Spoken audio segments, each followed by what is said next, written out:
Friends, आज हम लोग डीएलएड फर्स्ट ईयर की क्लास को पढ़ेंगे। सेकंड सेम में उसमें जो हमारा सब्जेक्ट होगा सामाजिक विज्ञान को हम लोग पढ़ेंगे। सामाजिक विज्ञान में कल हम लोगों ने महमूद गजनवी के भारत पर आक्रमण पढ़े। हमने महमूद गजनवी ने जो भारत पर आक्रमण किए वो हमने 4 आक्रमणों को हम लोग पढ़ चुके थे। अब हम आज क्या करेंगे, उनके आक्रमणों को के हम जो 5 में से लेकर के हम 10 आक्रमणों को हम लोग आज और पढ़ेंगे। जो बकाया जो होंगे 7 आक्रमण और हम कल पढ़ेंगे। तो आइए हम देखते हैं कि उनके जो आक्रमण से पहले इस्लामिक कंट्रीज़ में क्या हो रहा था उसको हम लोग समझने का काम करेंगे। तो देखिए, मैंने आपको बताया था कल कि 570 एडी में जब हजरत मोहम्मद साहब का जन्म होता है। कब होता है? 570 एडी में। और जब उनकी मृत्यु होती है 632 में एडी में उनकी मृत्यु हो जाती है, यानी 62 वर्षों तक जिंदा रहते हैं। कब तक रहते हैं? 62 वर्षों तक जीवित रहते हैं। ये हम लोगों को समझना है। तो इसका रीज़न क्या हुआ कि जब उनकी मृत्यु हो जाती है तो रोज़ उनके उनके जो अनुयायी थे इनमें क्या होता है, आपस में ये लोग लड़ जाते हैं। जितने भी मुसलमान जो उनके अनुयायी थे वो आपस में ये लोग लड़ जाते हैं उनकी सत्ता को हथियाने के लिए और उनकी जो संपत्ति को हथियाने के लिए आपस में ये लोग लड़ जाते हैं। तो ये लड़ने का रीज़न क्या होता है कि आपस में इनकी फूट पड़ जाती है। तो इसमें एक सबसे बड़ा एक रीज़न निकल के आता है, जो अल मोमिनीन जो थे वो हजरत मोहम्मद साहब के बहुत करीब थे। कौन? अल मोमिनीन। तो अल मोमिनीन क्या करता है? खलीफा बन जाता है। क्या बन जाता है? खलीफा बन गया। और जब खलीफा बन गया तो खलीफा का अर्थ होता है पैगंबर का प्रतिनिधि। खलीफा का अर्थ हमें समझना है क्या होता है? पैगंबर का प्रतिनिधि बन गया।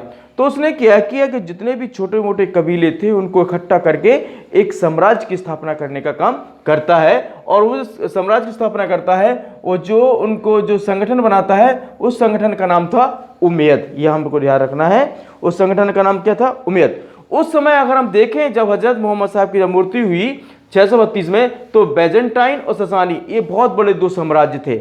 ये भी कहा जाते आपस में टूट जाते हैं। तो सबसे जैसे हम देखते हैं कि इसी प्रकार क्या करते हैं, भारत की ओर भी आक्रमण करने की कोशिश करते हैं और इस्लाम धर्म को फैलाने के काम करते हैं। जब इस्लाम धर्म को फैलाने के काम करते हैं तो देखेंगे हम लोग, तो सबसे पहले अगर भारत पर आक्रमण करने वाला था तो कौन था?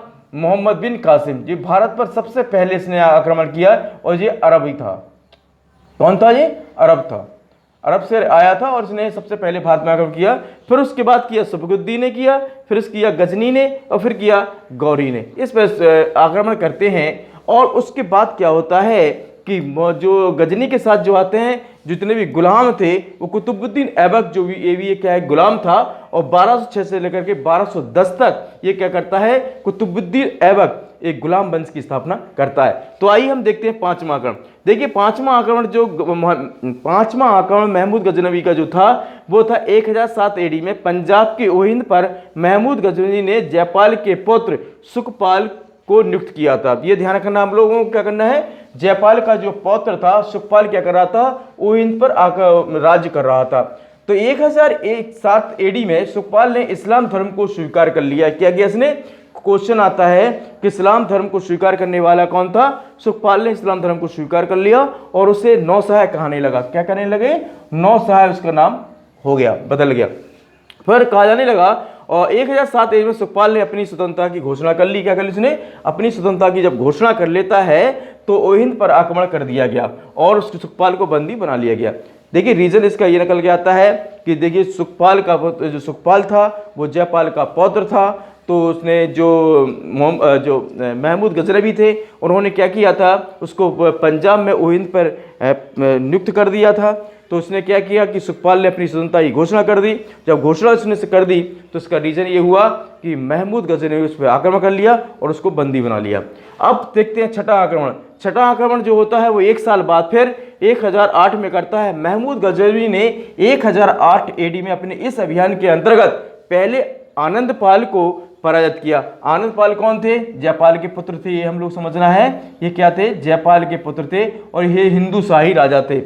तो आक्रमण करता है। इसी वर्ष कांगड़ी पर भी आक्रमण करता है। कांगड़ी जो है हिमाचल प्रदेश में एक काफ़ी बड़ा मंदिर है, वहाँ पड़ता है और यहाँ से क्या करता है, काफ़ी धन संपदा को लेकर लूट कर ले जाता है। धन संपदा का लूटने का उसका रीजन ये था कि इस्लाम में के अपने इस्लामिक जो कंट्रीज हैं उनको मजबूत करना और इस्लाम धर्म की स्थापना करना भारत के अंदर। 7वां आक्रमण जो था वो 1 साल बाद फिर उसने किया 1009 AD में। तो उसने आक्रमण के अंतर्गत महमूद गजनवी ने अलवर यानी राजस्थान पर आक्रमण किया और अलवर के जो राजा थे नारायण, तो यहाँ पर उनको भी लूटने का काम करता है, यहाँ भी उनको बंदी बनाने का काम कर लेता है वो। फिर 8वां आक्रमण हम देखते हैं 1010 में किया, ये भी 1 साल बाद किया है। तो ये मुल्तान पर आक्रमण किया, मुल्तान पाकिस्तान पर आक्रमण किया। यहाँ का शासन जो थे दाऊद कर रहे थे, पराजित कर मुल्तान को हमेशा के लिए अपने अधीन कर लिया और ये क्या हुआ, यहाँ पे हमेशा के लिए अपने कब्जे में कर लिया। तो हमें कोई समझना है कि ये मुल्तान पर कौन शासन कर रहा था, मुल्तान पर दाऊद कर रहा था और दाऊद के ऊपर वो आक्रमण करता है 1010 में और वो पूरा हमेशा के लिए वो क्या करता है, मुल्तान को अपने कब्जे में कर लेता है। वर्तमान में मुल्तान कहाँ पे है, पाकिस्तान में, ये ध्यान करना है। देखिए उनका जो 9वां आक्रमण जो है वो थानेश्वर को है, थानेश्वर को जीत लिया 1013 में, ये ध्यान करना है। और थानेश्वर कहाँ पड़ता है, हरियाणा वर्तमान में, ये ध्यान रखना है। 10वां आक्रमण हम लोग देखते हैं 1013 में करता है, वो नंद साहिब पर आक्रमण का किया है और हिंदू शाही शासक आनंद पाल ने और नंद साहिब को अपनी नई राजधानी बनाई थी। क्या हुआ था उसने, देखिए जब क्या हुआ कि आनंद पाल जो थे, आनंद पाल किसके पुत्र थे, जयपाल के पुत्र थे, हम लोगों को समझना है।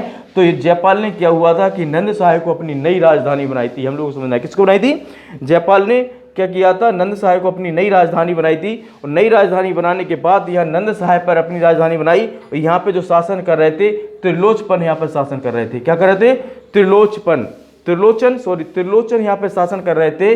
त्रिलोचन पाल यहाँ पे जो शासन कर रहे थे, तो त्रिलोचन पाल क्या से यहाँ से भागते हैं और भागने के बाद वो कश्मीर की ओर शरण लेते हैं और जब वो कश्मीर की ओर शरण लेते हैं तो क्या करते हैं, जो तुर्की थे वो नंद साहिब को पूरी तरह से लूटने का काम करते हैं। इस प्रकार से हमने आज आपको 10 आक्रमण बताए। अब 7वां आक्रमण जो है वो हम कल बताएंगे। आज का टॉपिक यहीं खत्म होता है। Thank you very much.